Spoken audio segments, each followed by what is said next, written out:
Ամառը հենց լիովին մտնում է իր իրավունքների մեջ եւ արևը թեժանում է, բոլորի հայացքներն ուղղվում են դեպի զբոսաշրջային գործակալությունների առաջարկները ներկայացնող ցուցակներին։ Մարդիկ սկսում են հանգստի համար նախընտրելի տարբերակներ որոնել թե Հայաստանում, թե արտերկրում։ Հայաստանցիները հիմնականում գերադասում են մեկնել ծովափնյա հանգստի վայելել ոսկեգույն ավազի եւ արևի ջերմությունը։ Բազմաթիվ կազմակերպություններ արդեն իրենց ծառայություններն առաջարկել են, խոստանալով անմոռաց օրեր ընտրության լայն հնարավորության ընձեռում։ Ինչպես անցած տարիներին, այս անգամ էլ պատկերը նույնն է։ Հայկական հանգստավայրերում ավելի թանկ գնացուցակ է առկա, քան ասենք հարևան Վրաստանում։ Ըստ վիճակագրական տվյալների, եվրոպական երկրների ամենատնտեսող հանգստավայրը Բուլղարիան է, այնուհետև Թուրքիան, ապա Իսպանիան։ Հայերի հոսքը հատկապես ակնառու է վրաստանյան հանգստավայրեր՝ Քոբուլեթ, Ուրեկի, Բաթումի, ապա Թուրքիա եւ վերջում նոր Ծաղկաձոր, Դիլիջան, Սևան, Ջերմուկ եւ այլն։ Այս հանգստավայրերը ունեն ոչ միայն սահմանային հեռավորություններ, այլև անսահմանության հասնող գնային տատանումներ։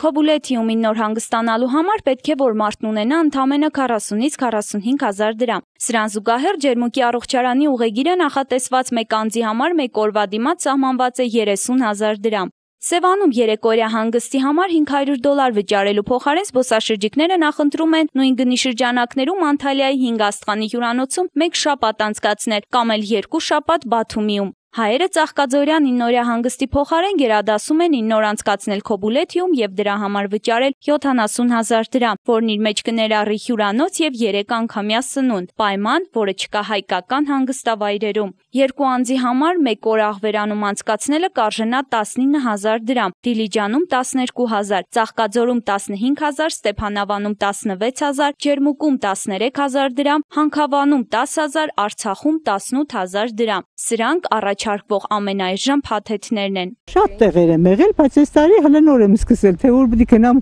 չգիտեմ դեռ։ Հայաստանի սահմաններում, Ջերմուկ, չգիտեմ այն կողմերը եւ այլն, բոլոր տեղերը։ Հայաստանի տարածքում շատ լավ վայրեր կան, որտեղ կարելի է անցկացնել եւ հանգիստ եւ առողջական լրիվ հարցերի լուծում ստանալ։ Արզնի, Ջերմուկ, Դիլիջան, մեր բնությունը շատ ավելի հարուստ է։ Բայց եթե ծովի հարկ է լինում, իհարկե դուրս ենք գալիս ծով։ Գնալու ենք Երևան հիմնականում, Սևան, շրջելու ենք Դիլիջան, Էջմիածին։ Մեր հայկական հողի կարոտը զգալով մի քիչ։ Ամեն տարի մեր բարեկամներով գնացել ենք Սևան, երևի հավանական է էլի գնանք։ Կան մարդիկ, ովքեր նախընտրում են հանգիստն անցկացնել տանը ընտանիքի կողքին, մարդիկ էլ կան, ովքեր հանգստավայրեր մեկնելուց չեն հրաժարվում։ Միայն թե ոչ բոլորը կարող են իրենց այդպիսի շռայլություն թույլ տալ, հատկապես հիմա, երբ հայ քաղաքացու նվազագույն աշխատավարձը չի գերազանցում 32.500 դրամը։ Գումար, որով մարդիկ չեն կարողանում հոգալ անգամ իրենց կոմունալ ծախսերը։ Գյումրիում հատկապես դժգոհ են տարեցները, որոնց հանգստի միակ վայրը կենտրոնական զբոսայգին է։ Անգործության երկիրը ինչ է տանքծովա հանգստանանք։ Ինչ հնարավորություն, սա գործազուրկ են։ Հանգիստը նախ աշխատանք ենք ունեցել մենք բոլորս։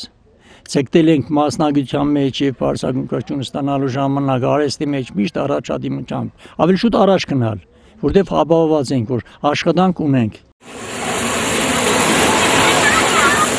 Հանգստանալու համար որ տարբերակներն են առավել օգտակար եւ առողջարար։ Գիտնականներն ուսումնասիրել են մինչեւ 80 տարեկան 2.750.000 մարդու ճանապարհորդությունները 2 տարվա ընթացքում։ Ամենաօգտակարը պարզվել է լողափնյա հանգիստն է, իսկ ամենաքիչ արդյունավետը քաղաքային այգիները։ Բայց քանի որ լողափն այսօր բոլորին հասանելի չէ, մնում է պասիվ հանգստի կազմակերպումը, որի համար պարտադիր չէ փնտրել հատուկ տեղ, ժամանակ եւ միջոցներ։ Ցանկության դեպքում կարելի է նաեւ այն կազմակերպել ամառանոցում կամ էլ մարզի ծառաշատ վայրերում։ Ցայք հեռուստաընկերություն, Ազդարար։